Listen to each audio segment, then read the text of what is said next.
So imagine the following: applying for upwards of 500 jobs in a 6 months period, then going through 22 initial interviews, 20 second round interviews, 13 final round interviews. And what is this net? One job offer. And that job offer is a lower title, a lower salary. This sounds like fiction. And I know what you're saying, Rob. No, this is a Tuesday for me. But this is a real story that I saw on Reddit, and I wanted to use it to anchor this video and talk about why job hunting is such a nightmare these days, kind of unpack some of the numbers and what they really mean and what might be going on behind the scenes, and then give you some tips on maybe how to attack this process a little differently that may yield a different result. So I'm going to throw the Reddit post up here.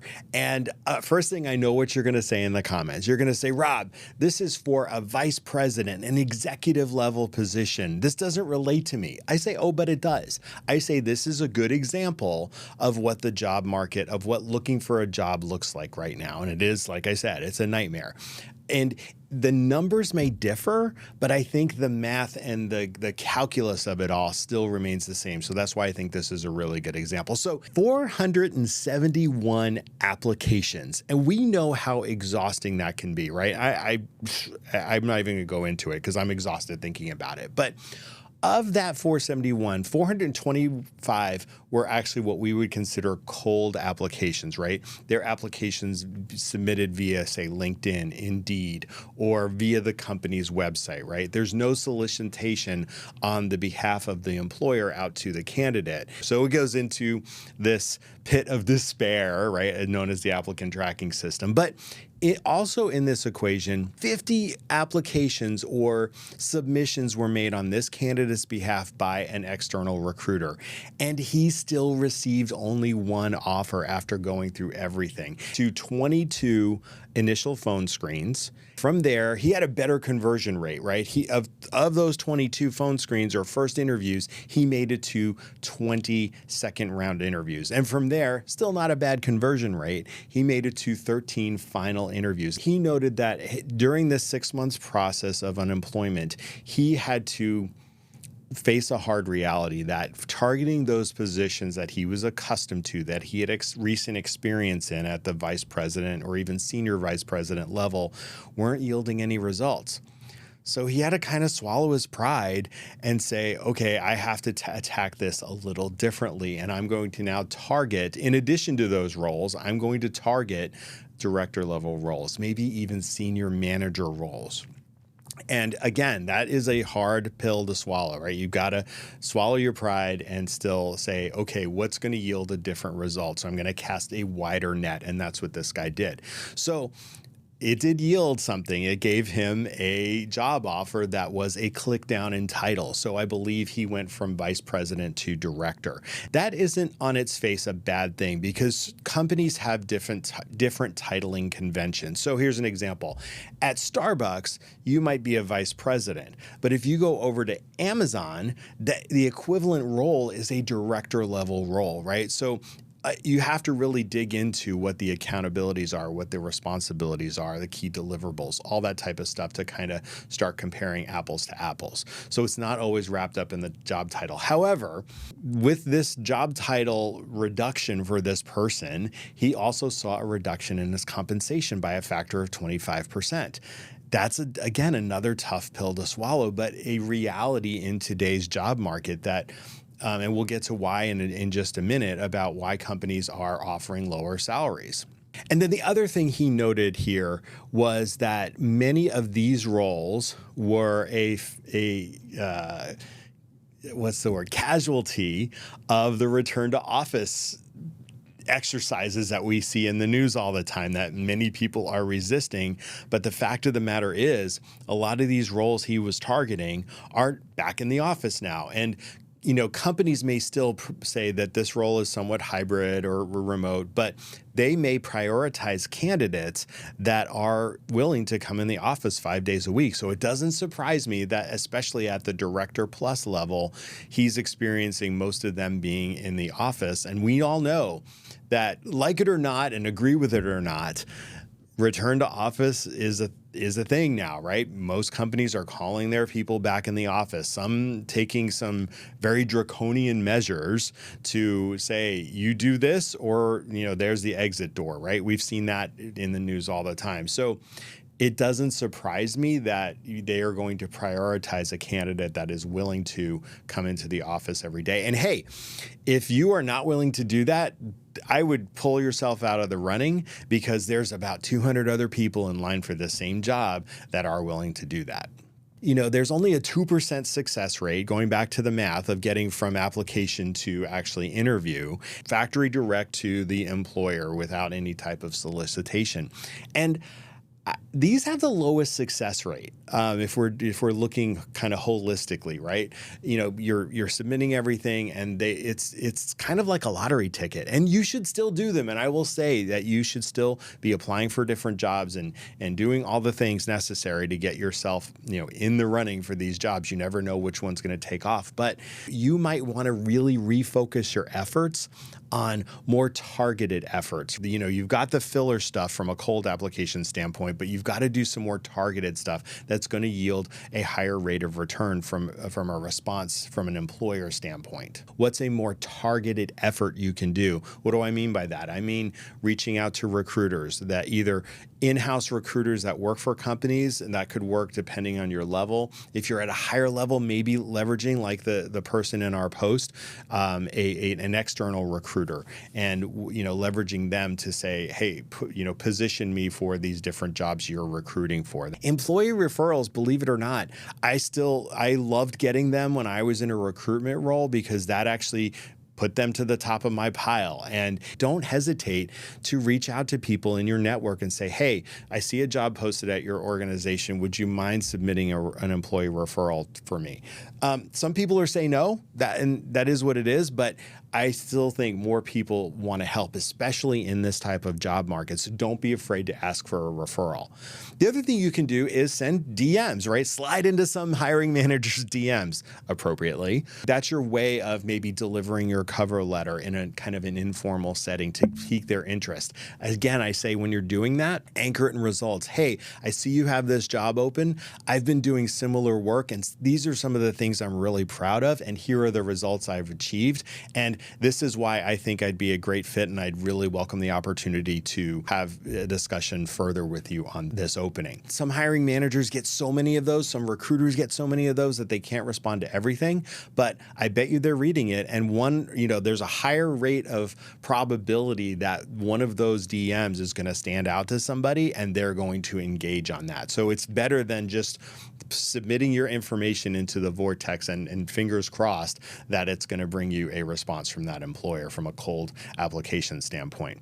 I know it's cliche and I know it's exhausting, but trying to network with people does also position yourself with for those hidden jobs that are, recruited for before they're actually posted, right? Because you never know when you're networking with somebody. They may not have a role open today, but they know they're going to have some churn on their team. Maybe somebody's getting promoted or whatever it is. They're going to have a vacancy, maybe not today that's posted, but tomorrow that isn't posted yet. So getting ahead of that and being top of mind for somebody, either again, in-person networking or online networking, could actually pay some dividends and is better, again, than just doing the cold application. So think of it in terms of how can I focus my energy on more of the targeted stuff we just mentioned versus, okay, wash, rinse, repeat. I'm going to submit my resume and then I'm going to have to fill out all the fields again because the ATS or applicant tracking system didn't populate it correctly, which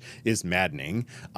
P.S. and by the way, pro tip is use ChatGPT to optimize your resume for an applicant tracking system so you don't have to fill out all that stuff that the applicant tracking system populated incorrectly.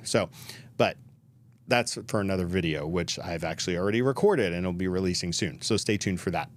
So let's talk about the title and the pay compression that this person experienced in our example today. Companies know that they can hire down in this type of environment. There's not this war for talent where, oh my gosh, I have to have this person. They're going to be scooped up by another company, so I'm going to have to pay them more. Do I believe you should absolutely be compensated for the role you're applying for? 100%. But the reality of it is, from a business standpoint, they don't have to pay these super high salaries to attract talent. And if you're not willing to accept the lower salary or whatever the situation is, there's a long line of people that probably will. So again, you can do some negotiation. I know it's a cliche. You might have to take a step back to take several steps forward down the road, but you have to weigh what's in your best interest in this moment.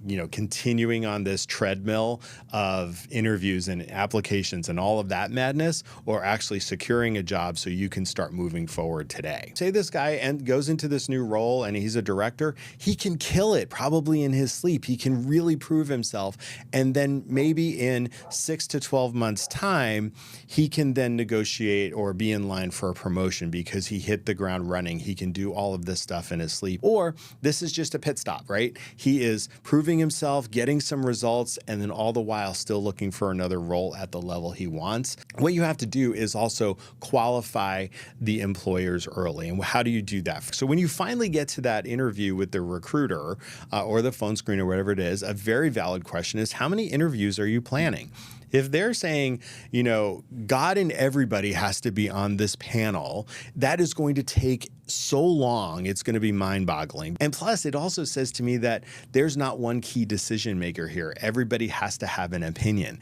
And that could be an indication of a perhaps dysfunctional workplace. Who knows? And then what is your target decision date? That's another key and valid question for you to ask as a candidate. And some of them may say as soon as possible. Some may say, I don't know, we're just starting the process, or some kind of, throwaway comment. It could be, a factor of 3, 4, 5 months before they would say, even if you got to the offer stage, that you're going to actually be able to start in that job. It may not be as quickly as possible. So why are hiring processes so bloated right now? It comes down to risk. So in our example, at the VP level, one bad hire can cost millions in salary, severance, missed results. Companies overcorrect by stacking on more interviews, more panels, more assessments. It makes them feel safer. Add in the fact that job postings now get hundreds of qualified applicants, and suddenly you've got 8, 9, 10 rounds of interviews just to get a maybe. The problem isn't your ability or your competence or your experience. It's that companies are scared to make a decision. So how do you play this a little smarter in a bloated hiring process? First of all, don't stall waiting for feedback on your dream company. So I'll give you an example, and I'll link the video here. I did a video a few months ago about a woman who was applying to a company called Stitch Fix out in San Francisco. The candidate in this equation was in Texas. Now, she did everything right. She optimized her resume. She wrote a great cover letter. She's basically screaming that I'm perfect for this job. She even did a last-ditch effort by posting on LinkedIn and tagging the company and saying, why aren't you responding to me? Nobody's responding to me. Even the people that she connected with at the organization were not responding to her. But she was giving all this energy. It wasn't giving her anything back but other than disappointment and frustration. So my point here is, if you want to apply to your dream company, great. If they're not you're engaging with you or responding to your application, then don't give it any more energy. Move on and put your energy to jobs and postings and relationships and networking that are actually giving you something back. That will actually keep you in a good mindset. So I mentioned this before, and this person in the post calls it out that he said 10 of the 13 jobs he made it as a finalist for were all full-time in office. Now, I know I could argue both sides of this equation here. Let's play it through. Let's say you got a job that was remote. And I'll take Starbucks as an example. They're trying to pull everybody back to the mothership here in Seattle. And they're basically saying, if you do stay in the field, the very small minority will permit to do this, it will directly impact your ability to get a promotion or any of that type of career advancement in the company, lateral or upward. Here's a couple things you can do to kind of keep you in the right mindset. I mentioned before, kind of pulling together a tracker, right? Project manage the hell out of your job search process. And if you've got jobs that you have applied for, no matter if you're a perfect fit or not, and you're not getting any response or any traction on them, put them on a different tab of your spreadsheet, kind of inactive or pending or whatever you want to call it. So you're not focused on it. Your first tab on your spreadsheet should be, these are the ones that are providing me active engagement. And again, taking that step back does not define your worth. If any recruiter is seeing that in somebody's career, especially in this job market, they totally get it. They're like, look, you needed a job, you went over here and took a step down, but then you really had some strong results. So now we do still consider you a candidate for the job level you were at before. So the story doesn't have to be like, wow, it's a failure, they took a step back. I think at one point in time, probably some people would view it that way. I don't think that, my opinion, other recruiters, tell me in the comments, let me have it if you think differently, but it's not always seen as a failure if you've taken a step back. So my overall advice here is to still do the cold applications, set some time every day. You're going to apply for some jobs and then, do it for an hour, maybe 2, and then stop and go shift to something else. Because if you sit there 8 hours a day, I've been there and it is maddening, it's exhausting, and it's just deflating. So focus on those targeted moves while still doing these cold applications, because you never know when something will actually hit. Qualify those employers early. We talked about what's the target decision for this role, what's the interview process, right? Really understand if they are actually on it's a quick process that you want to engage in, or it is just kind of going to be there indefinitely. Both could be, that's how you can help prioritize some of these jobs. So at the end of the day, if you're in this job search nightmare, which many people are today, it's not about grinding out more applications. Don't see that as an indicator of success or casting the widest net. It could be about, managing this process a little bit smarter, qualifying those opportunities, reframing what a career setback actually looks like. And again, cliche or not, taking a step back could mean taking a leap forward down the road. So have you been in a job search nightmare right now? Please let me know in the comments what you're going through. I'd love to hear your stories. And if I can, I do respond to the comments. So I'd be happy to offer my 2 cents in hopes that it could be of service to you. If you like this type of content, I would be absolutely honored if you would like this video and subscribe to my channel. And if you are in a job search, please keep your chin up, focus on the stuff that gives you some energy. If you're currently in a job, great. I hope it's going well for you. And until next time, take care.